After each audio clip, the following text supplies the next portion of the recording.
তুমি নিজের হাতে তোমার সন্তানকে বিষ খাইয়েছো। তুমি তুমি জানো তুমি কি করেছো? এই হাতে মায়েরা তাদের সন্তানকে বড় করে তোলে, তাদেরকে কত ভালোবাসে।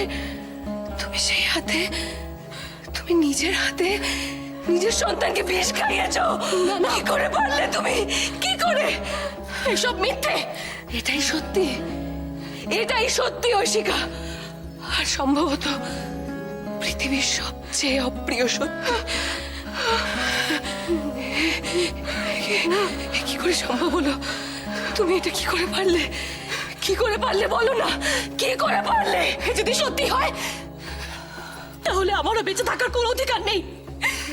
এই হাত দিয়ে আমি নিজেকে শেষ করে ফেলবো না যদি, একেবারে শেষ করে ফেলবো, একেবারে শেষ করে ফেলবো, একেবারে শেষ করে ফেলবো, একেবারে। না না, তুমি কি করছো ঐশিকা? এরকম করো না। তুমি তুমি নিজেকে সামলাও, নিজেকে সামলাও, নিজেকে সামলাও।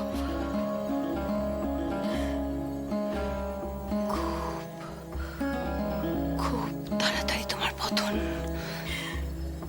তোমার পতনের শুরু হয়ে গেছে ঐশিকা।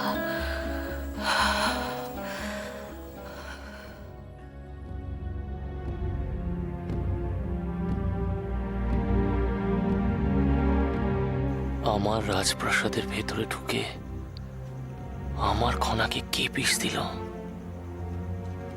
এত বড় সাহস কার? এই সিংহলে আমার এত বড় শত্রুই বা কে?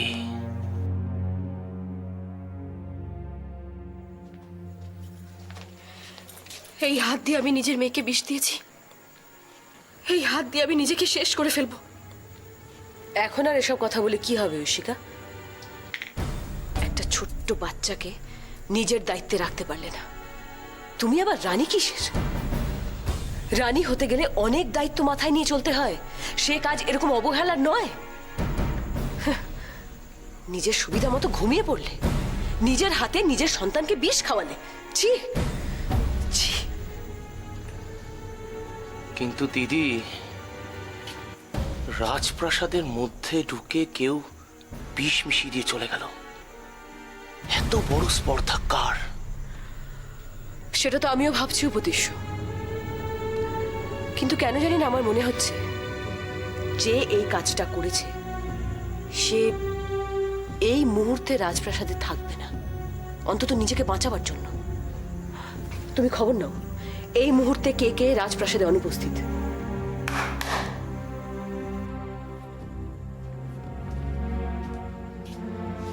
যাও গিয়ে খবর লাগাও কে কে রাজপ্রাসাদে অনুপস্থিত। দরকার পড়লে দাসীদেরও জিজ্ঞাসা করবে। যাও। আশা করি এবার জানা যাবে আসল দোষী কে। দিদি, আমার ভাবতেও খারাপ লাগছে রাজপ্রাসাদের লোকেদের উপর সন্দেহ প্রকাশ করতে, ভীষণ খারাপ লাগছে। কি আর করবে বলো? ক্ষেতের কোনো একটা গাছে পোকা লাগলে সেই গাছটাকে প্রথমেই উপড়ে ফেলা প্রয়োজন, না হলে গোটা ক্ষেত নষ্ট হয়ে যায়। এটুকু করার সিদ্ধান্ত তোমাকে নিতেই হবে উপদেশ্য।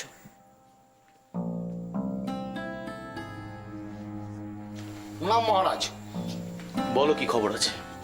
প্রাসাদে কৌরুকি নেই মহারাজ। ঠিক আছে, তুমি আসতে পারো।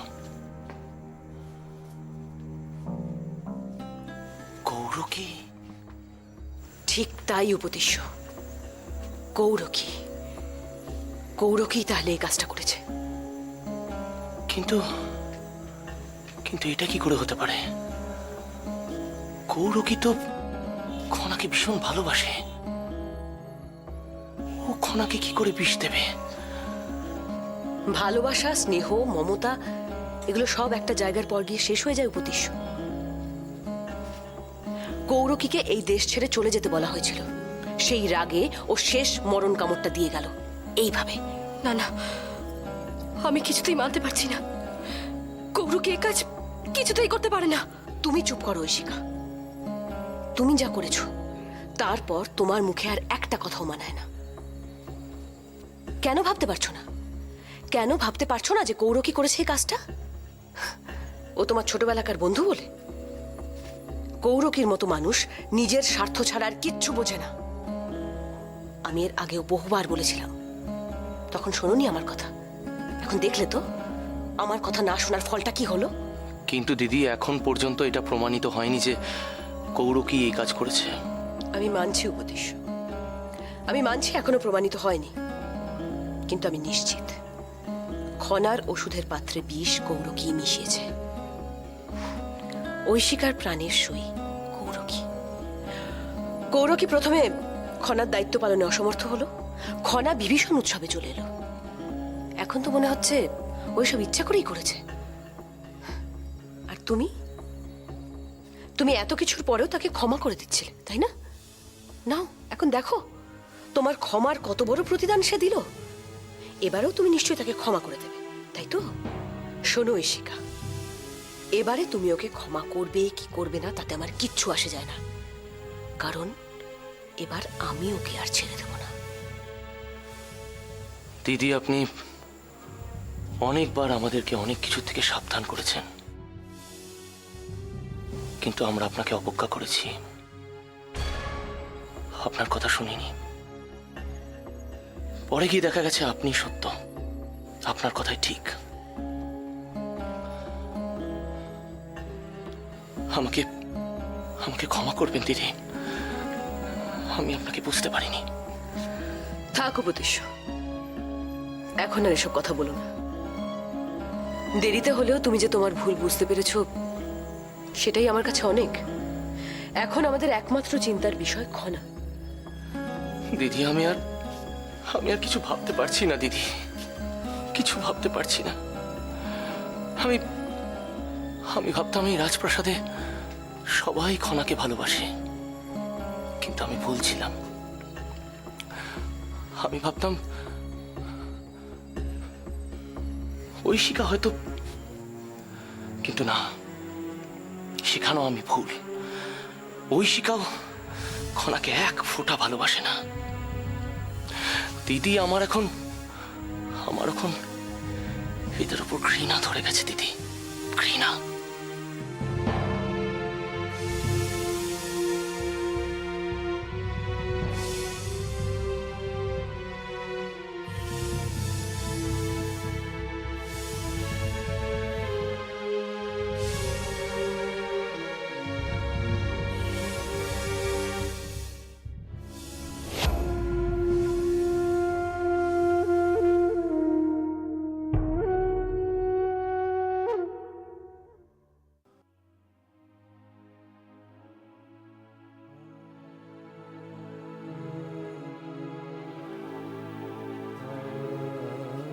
প্রণাম রাজু।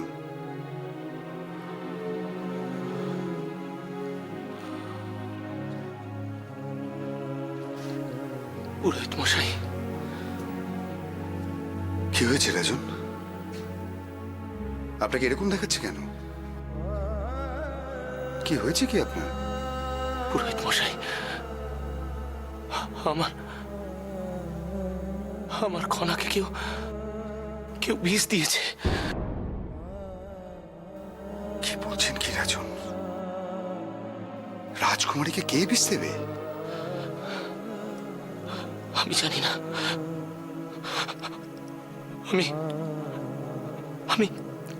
আমি কিচ্ছু জানি না। ওটুকু একটা মেয়ের কে শত্রু হবে? এখন স্পষ্ট করে কিছু বোঝা যাচ্ছে না, কিন্তু পুরোহিত মশাই, খনা। তার মানে বৈদ্যমশাই রাজকুমারীর সাথেই রয়েছেন, ওনার কাছে পৌঁছানো তো অসম্ভব। রাজন, রাজকুমারী কেমন আছেন? এখন কিছু বোঝা যাচ্ছে না পুরোহিত মশাই। আপনি নিজে দেখলেও বিশ্বাস করবেন না। খনার চোখ মুখ বিষের প্রভাবে কেমন একটা হয়ে গেছে। ওদিকে মিহিরটাও কেমন যেন হয়ে গেছে। ওর জন্য তো রাজবৈদ্যকে দরকার। এরকমটা কি করে হলো রাজন? কখন হলো? সম্ভবত গত রাতে। রাজন, সব ঠিক হয়ে যাবে, আপনি একদম চিন্তা করবেন না।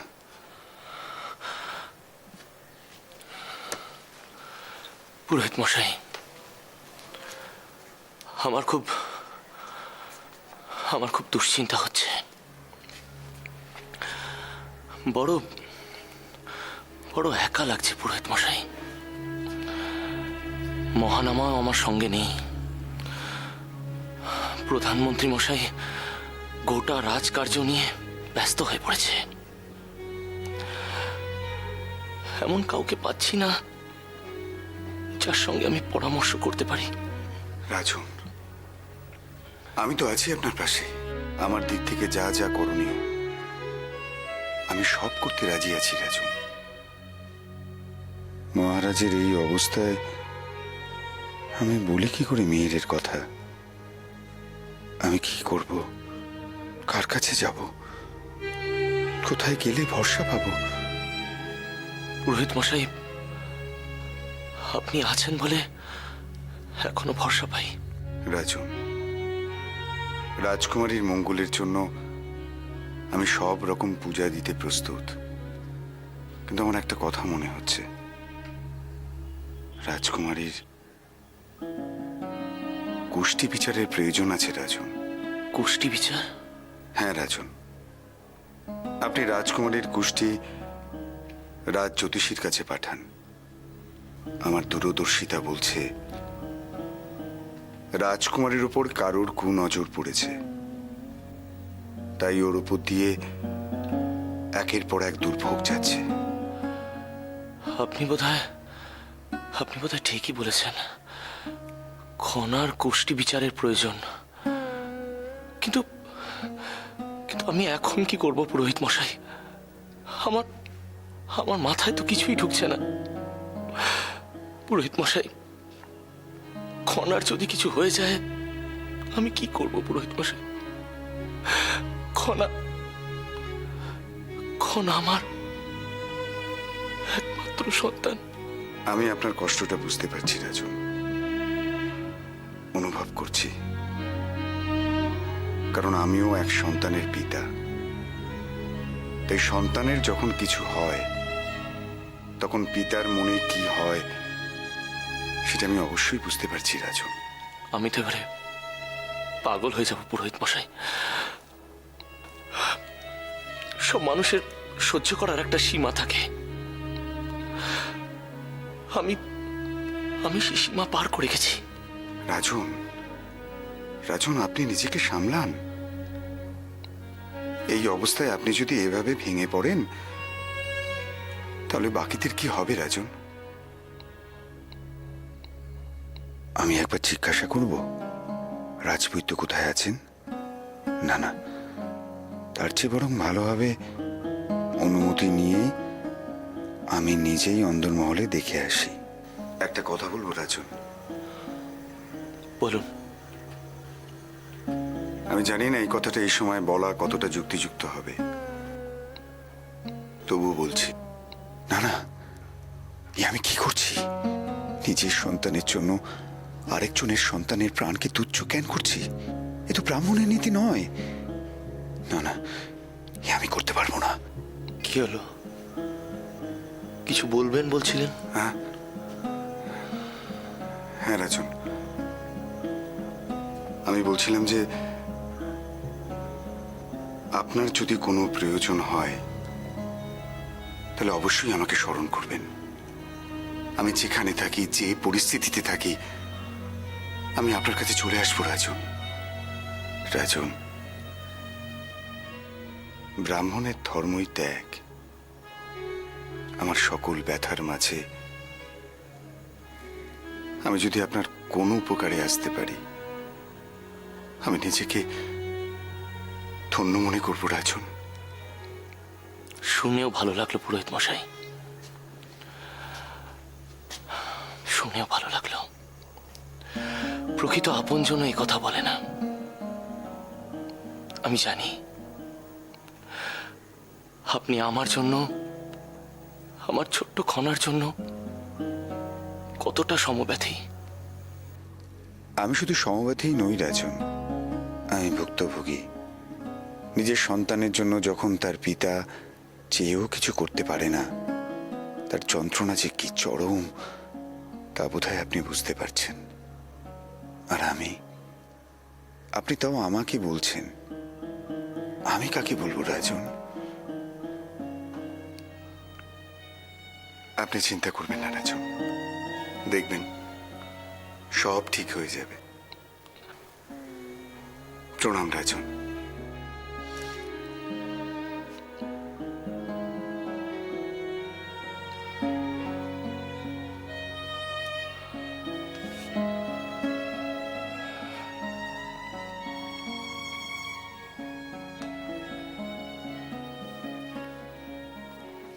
তোমার পাশে তো তাহলে কেউই রইল না।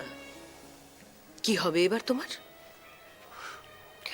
তোমার প্রাণের সখী সে তোমার সঙ্গে বিশ্বাসঘাতকতা করলো, উপতিষ্য। তার সামনে তোমার আসল চেহারাটা প্রকাশ পেয়ে গেল। এবার কি হবে তোমার? কোথায় যাবে এবার তুমি? হ্যাঁ, প্রণাম রাজবৌদি। বলো কি খবর আছে? রাজপ্রাসাদে কৌরকি ফিরে এসেছে। তাকে এক্ষুনি এখানে নিয়ে এসো, যাও।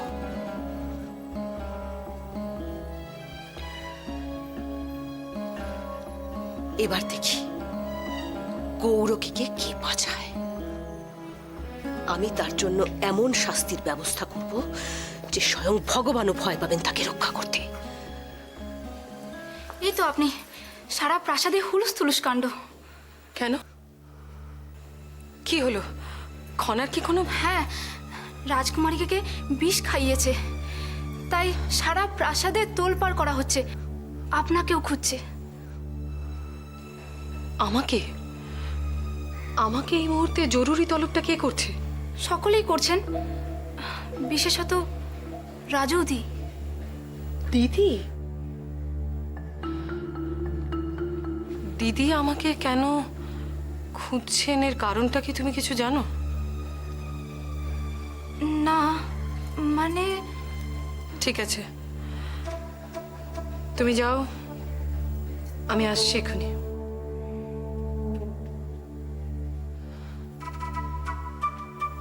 পবিত্রা, শোন, তুই যে এতক্ষণ আমার সঙ্গে ছিলি সেই কথাটা কাউকে বলবি না। তুই বলবি বাগানের কাজ করছিলিস। ও, আরেকটা কথা, কুষার ব্যাপারে এই মুহূর্তে কাউকে কিছু জানাবার প্রয়োজন নেই। কিন্তু দিদি? না, কোনো কিন্তু নয়। আমি যেমন ভাবে বলছি তুই তেমন ভাবে চলবি, নইলে বিপদ বাড়বে বই কমবে না। যা, তুই এখন বাগানের কাজে যা।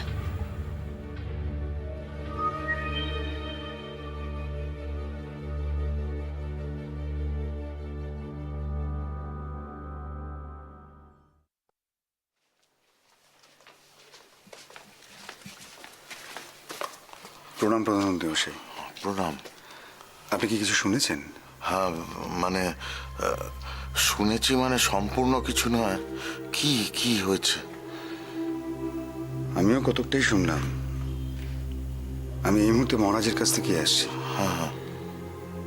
মহারাজ আমাকে বললেন রাজকুমারী খনাকে কেউ বিষ দিয়েছে।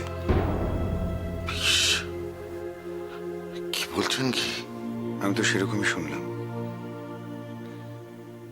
কিন্তু পুরো ব্যাপারটা এখনো আমার কাছে স্পষ্ট নয়।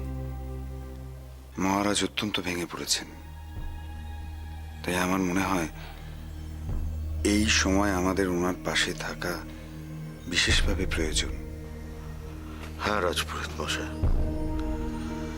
আপনি হয়তো ঠিকই বলেছেন, কিন্তু আমি ভাবছি রাজকুমারীর ব্যাপারে। আমারও তো এটাই চিন্তা, কে বিষ দেবে প্রাসাদের অন্দরমহলে এসে।